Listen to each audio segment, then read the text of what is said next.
So, Michael, can you tell me about one of your parables? Sure. I think one of the ones that people know the most, right? And even if you're familiar with the Bible or just newly a believer or haven't read the Bible, a lot of people have heard of the Good Samaritan. And today, when we hear of a Good Samaritan, we know that's somebody that does something outside of themselves for somebody else without really understanding if something's going to happen in return for them. They just do it out of the goodness of their heart. But when Jesus told this parable, and that's where this term came from, was from a parable that Jesus told, he was asked the question, like, what is the greatest commandment? He said, to love your Lord your God with all your heart, soul, and mind, and to love your neighbor as yourself. And the person then had a follow-up question for him, well, then who is a neighbor? And then this is when the story of the Good Samaritan comes out.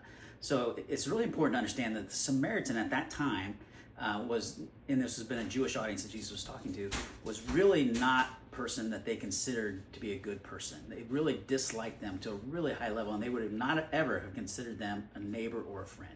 And this person that was beat up, we don't know anything about this person. They were laying on the road, beat up, left for dead, nearly dead, stripped completely of all of their clothes. There was nothing that could identify who this person was or anything about them. And a couple of people went by first, priests and to another person that worked in the temple. And there's really good information when you get into the parable about what they did and why they did it and how we can see that they just chose not to help this person when they could have.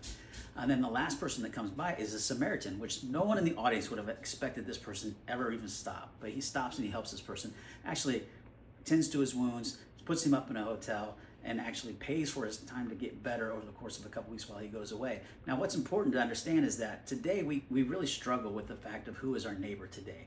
Because we look at people and say, well, they're a different political party than I am. They are different race. They're different nationality. They're different morals. They have different things that they consider to be okay than I do. And so I can't even like them or be a friend with them. And what we see when Jesus is teaching this is that when the Samaritan came upon this man that was beat up, you couldn't tell anything about this person. He had been stripped of everything that we could put as an outside identifier. You couldn't tell his race, you couldn't tell his religion, you couldn't tell his political affiliation, you could tell nothing about him other than that he was a man that was in need of help.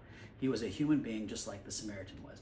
And he reached out and helped him. And that's what Jesus is really trying to help us understand in this position, is that we need to be the neighbor. We need to love everybody, regardless of all that other outside stuff that the world puts on them. And at the heart of everything, we are all children of God. And we all deserve to be helped by the others and to help others when we're with them.